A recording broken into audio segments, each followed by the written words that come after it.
Damos inicio a esta ronda con la ponencia La política, los políticos y la fe. Nos la dictará el maestro Miguel Ángel Martínez Espinosa, a quien me permito presentar. Nació en Guadalajara, Jalisco. Es licenciado en Derecho por el Instituto Tecnológico y de Estudios Superiores de Occidente, ITESO. Cuenta con una sobresaliente trayectoria profesional en los ámbitos públicos y privados,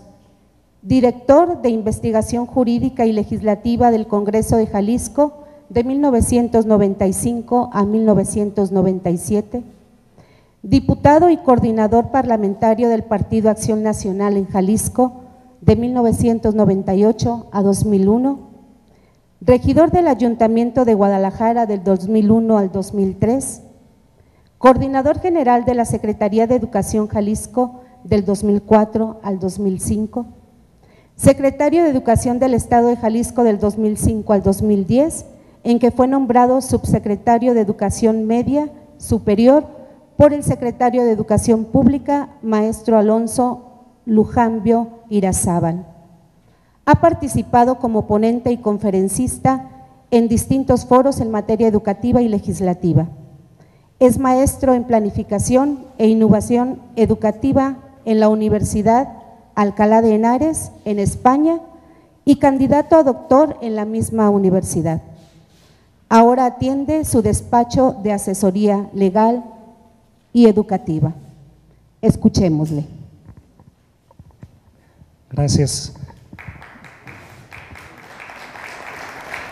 Gracias. Muy buenas tardes. Quiero en primer lugar agradecer a la sección diocesana de catequesis por esta oportunidad de compartir con ustedes algunas reflexiones en voz alta sobre temas que para mí constituyen preocupaciones esenciales que tienen que ver, pues, en buena medida con mi propia experiencia de vida y con mi propio recorrido. A lo largo de mi paso por la administración pública y en términos generales por la política, pues son de alguna manera dudas o dilemas que yo mismo me he planteado sin que cabalmente acabe por darles u ofrecerles a ustedes una respuesta, más bien como lo pide el esquema. Pues dejaremos al final algunas preguntas para la reflexión y el análisis. La relación entre fe y política en México en general es una relación complicada, pero en México es particularmente difícil. Pienso que al país le tomó poco tiempo, alrededor de 180 años, entre el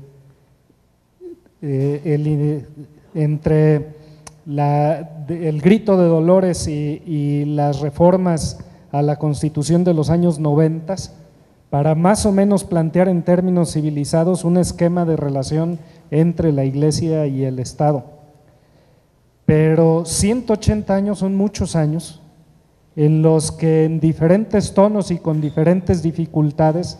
la relación entre la Iglesia y el Estado se ha venido planteando, o la relación entre la Iglesia y el Estado se ha venido evitando o ha venido siendo motivo de confrontación. Desde la simple incomunicación entre las dos esferas hasta el enfrentamiento cruento de la cristiada de los años 20, 26, 29 y la segunda al principio de los 30, con múltiples episodios de violencia de uno y de otro lado, pues han dejado secuelas para el país que marcan la dificultad de trato de estas dos realidades. Sin embargo, en términos de unidad nacional, pienso que no se puede hablar propiamente de patria si no se hacen esfuerzos por conciliar estas dos visiones que de México existen, entre muchas otras, y si además no se convoca a otras personas a un diálogo que tendría que involucrar pues no solamente a quienes profesan, digamos, las expresiones más jacobinas dentro del aparato de la política y las visiones a lo mejor más exaltadas dentro del ámbito religioso, sino todas las expresiones o las gamas que hay entre estos dos espacios y las expresiones de otras denominaciones religiosas. Es decir, no se puede hablar propiamente de patria desde mi muy particular punto de vista si no hay una visión unificada de lo que es México. Y esta no se puede construir cuando el país se construye como en dos carriles diferentes. Yo solo en términos de lo que mejor conozco, porque me he dedicado a ello casi la última década, podemos decir que en la educación básica coexisten dos sistemas de educación con propósitos diferenciados, con intereses diversos, que tratan de abonar a la formación de dos tipos de ciudadanos que acabarán por no ponerse de acuerdo cuando sean adultos, porque sus visiones de México están llamadas a enfrentarse. Es decir, lo que por lo menos ideológicamente y desde un sector más radical pretende construir la escuela pública y lo que forman nuestras instituciones religiosas o de orientación religiosa dedicada a la educación, pues tienen como modelo dos tipos diferentes de ciudadano y no hay en ese sentido una visión unitaria del fenómeno educativo ni un propósito único asociado a la educación en México. Como en la educación, en muchos otros rubros de la vida social, habría que buscar puntos de confluencia y de conciliación y de diálogo para poder hablar con propiedad de esfuerzos auténticamente nacionales de construcción auténticamente de patria. Iglesia y Estado, pues fe y política son realidades que tienden a relacionarse de manera conflictiva y creo que plantear hoy un punto de aproximación entre ambas podría constituir un avance, pero me parece que se quedaría corto el intento si no trato de dibujar a ustedes un panorama distinto también a partir de la atención pastoral a los laicos comprometidos con la actividad política, que me parece que constituye, y así de alguna manera está reconocido, constituyen uno de los déficits principales de la atención pastoral en América Latina en términos generales. Es decir, la Iglesia que invita a los católicos que tienen vocación por la política y los mueve a participar en ella, luego los desatiende pastoralmente, esa es mi apreciación personal, desde luego discutible, aquí cualquiera podría cuestionarla, luego los desatiende pastoralmente y las personas que se dedican a esta actividad se encuentran permanentemente en un punto de quiebre, enfrentando casi de manera permanente verdaderos dilemas morales de los que yo les podría platicar muchos. Y a lo mejor empiezan por rebasar un límite y luego el otro y luego el otro, y cuando más se acuerdan ya están deslizándose por una pendiente que ya no tiene para ellos regreso o lo tiene muy difícil desde un punto de vista de impulso de salvación de la persona. Entonces, básicamente lo que yo trataré de compartir con ustedes está en esas dos órbitas. Un ámbito que se refiere a la política en términos generales y un ámbito que se refiere a los políticos en términos muy particulares y la preparación y la atención debida. Son esos dos ámbitos, pues. ¿Qué papel o cómo debe construirse una sana relación entre fe y política en un término macro, en un nivel macro, y cómo debe construirse una atención pastoral a las personas dedicadas a la política en un terreno ya muy particular, la atención de la persona dedicada a la política en cuanto a persona, que también debe recorrer un itinerario de salvación, ¿no? Pienso que entre tantas dificultades de entendimiento entre la Iglesia y el Estado mexicano, la fe y la política, entre tantos momentos de ensayo y error, me parece que el Evangelii Gaudium nos ofrece un punto de partida para construir una solución. Porque Evangelii Gaudium con mucha claridad define que entre la idea y la realidad hay un primado de la realidad sobre la idea. Es decir, el punto de partida para referirse a realidades concretas o a situaciones concretas no es la idea o la ideología, sino es la realidad misma que espera por su propia transformación. Y esa realidad, así como está descrita bien en Evangelii Gaudium, es compleja y tiene un catálogo inmenso de personas que están excluidas de la posibilidad de realizar eficazmente su destino, de realizarse humanamente. En México particularmente nuestro catálogo es muy doloroso de asumir, pues si no vemos familias completas en los cruceros de nuestra ciudad de Guadalajara, viviendo de limosna y al margen del sistema de educación o del progreso en términos amplios,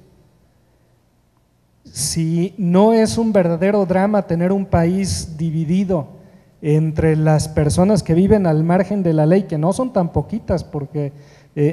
habida cuenta del número de personas que han muerto o han desaparecido producto de la violencia y en buena medida porque se dedican a estas actividades, y la presencia cada vez más cercana a nosotros del fenómeno criminal, pues nos dice que hay en ese ámbito dos Méxicos, uno que vive digamos a la luz o trata de vivir a la luz, y otro que vive ahí entre los callejones y en la oscuridad, pero que ese otro México no está hecho de seres que pueden desaparecer sin que nada pase, porque aquí basta con decir que los que encontraron en una narcofosa eran narcos para que ya todo el mundo se olvide de ellos. Sin embargo, se nos olvida que también son personas y que son de alguna manera excluidos del propio sistema o de la propia vida social ordinaria y del propio proyecto de salvación que la Iglesia enarbola. Los desempleados, los jóvenes sin expectativas de futuro, las familias rotas. Me asombra el saber que el Hogar Cabañas tiene o tenía, el último dato que conocí, cerca de 500 niños,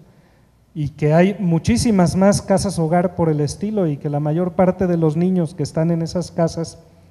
pues no son niños que sean propiamente huérfanos, sino son niños que provienen de familias que por alguna razón se han roto y que son víctimas de abuso y de violencia. Es decir, simplemente en términos de hacer un inventario doloroso de problemas y de realidades que nos debieran tener a todos nosotros permanentemente preocupados, pues el catálogo es muy grande.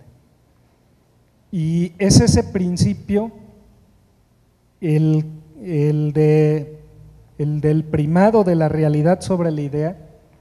el que permite en medio de una sobreabundancia de discusiones en términos ideológicos, proponer un punto de solución. No discutamos en términos de ideología, sino en términos de realidad, cómo se recomponen esas situaciones, cómo nos acercamos a los excluidos cómo vamos resolviendo progresivamente sus problemas. Creo que esta es la manera que se tiene, y como no solamente para efectos pastorales, sino también es la manera que debería, o la herramienta que debería tener la política para enfrentar sus propios desafíos y resolver los problemas. Es decir, primemos la realidad dolorosa de nuestra patria y busquemos evitar el dolor humano de las personas que por el egoísmo, por la soberbia, por la avaricia, por cualquier causa, pues están socialmente excluidos. Me parece pues que aquí hay un punto de salida en el que debiéramos ahondar más y sobre el que debiéramos construir más. En la medida en que las posiciones de un lado y de otro se carguen hacia los extremos de la ideología, en esa medida van a crecer las incomprensiones entre estos dos Méxicos que crecen como en paralelo. De allí que el Papa Francisco también diga, como lo hizo en alguna entrevista, pues que siendo muy importantes algunos temas de moral sexual y sin negar las definiciones que la Iglesia ha construido sobre esos capítulos, hay que ponerlos un poco sotto voce, pues no lo dicen esos términos, pero a eso equivale, y darle relevancia a otros elementos que debieran merecer mayor atención y que además son un punto de comunicación o pueden constituirse en un punto de comunicación entre instancias que no dialogan en este momento o no lo hacen bien o no lo hacen públicamente por lo menos, ¿no? Entonces, de manera muy sintética, porque ya se me está viniendo el tiempo encima, puedo decir que con Evangelii Gaudium podemos aprovechar el primado de la realidad sobre la idea para construir sobre nuestra dolorosa realidad puentes que permitan el diálogo entre personas que actualmente no se comunican o no se comunican bien. Y este diálogo tendría que ir ensanchando sus vías, sus caminos, construyendo agendas cada vez más amplias sobre un cada vez mayor número de temas, reconociendo los límites que tiene cada instancia, los límites autoimpuestos por la propia Iglesia, que se niega con toda razón a hacer política de partido, pero que pide continuar orientando en términos de bien común las grandes definiciones de la política, y los límites del Estado laico al involucrarse desde el otro ángulo con temas que involucren la libertad de conciencia. Estado laico entendido como Estado que respeta las convicciones fundamentales de las personas. Entonces, aprovechar el primado de la realidad, sobre ese tender puentes y sobre esos puentes ir ensanchando las vías de comunicación a cada vez mayor número de temas, de manera que la agenda de los excluidos cobre relevancia y atendamos no solo pastoralmente, sino también en términos humanos también, que tienen que ser en buena medida políticos, la resolución de los problemas de los excluidos. Sobre este tema quiero dar dos apuntes nada más para pasar al otro que me interesa también abordar. Me parece que en este tema de construir puentes de comunicación y de diálogo entre fe y política, tienen un papel fundamental nuestras universidades y los institutos de laicos. Me parece que las universidades no deben autoconfinarse a la tarea muy importante que no debe abandonarse, pero que no debe constituir su único propósito, la tarea de formar personas. Las universidades son para formar personas, pero también son para expresión de pensamiento y para abrir canales de diálogo y de comunicación para encontrarle soluciones a los problemas de las personas, más allá de la formación inmediata de los alumnos. Creo que en las universidades de inspiración católica o definidas como católicas, debemos encontrar un núcleo que se preocupe cada vez más por ahondar en temas de diálogo que permitan solución de problemas y de intervenir también en términos de agenda de cultura, por ejemplo, proponiendo desde una antropología cristiana pues el punto de vista de quienes tenemos una fe religiosa, ¿no? Y el otro tema que para mí constituye una dificultad que debe enfrentarse es la lógica de la organización de nuestras arquidiócesis. La de Guadalajara no es excepción en esto.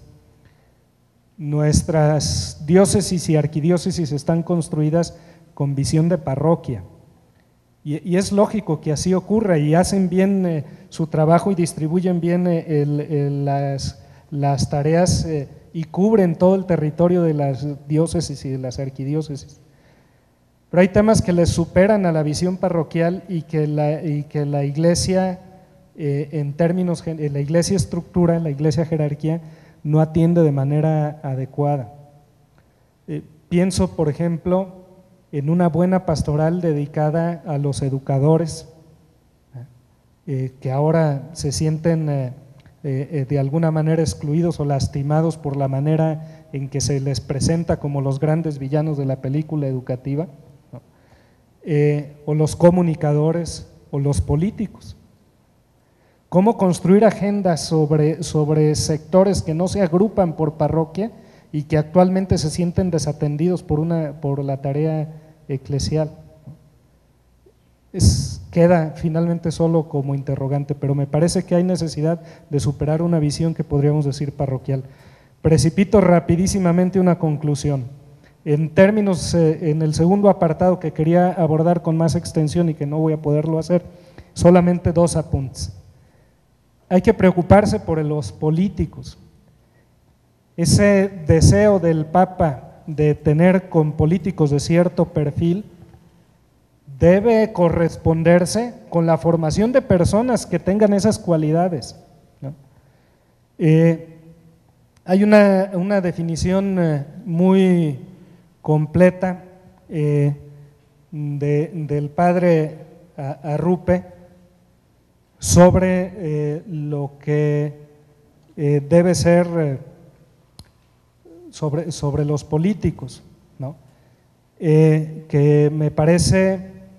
que podría constituirse como en el perfil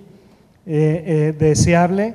en un tema de formación de personas dedicadas a la política, ¿no?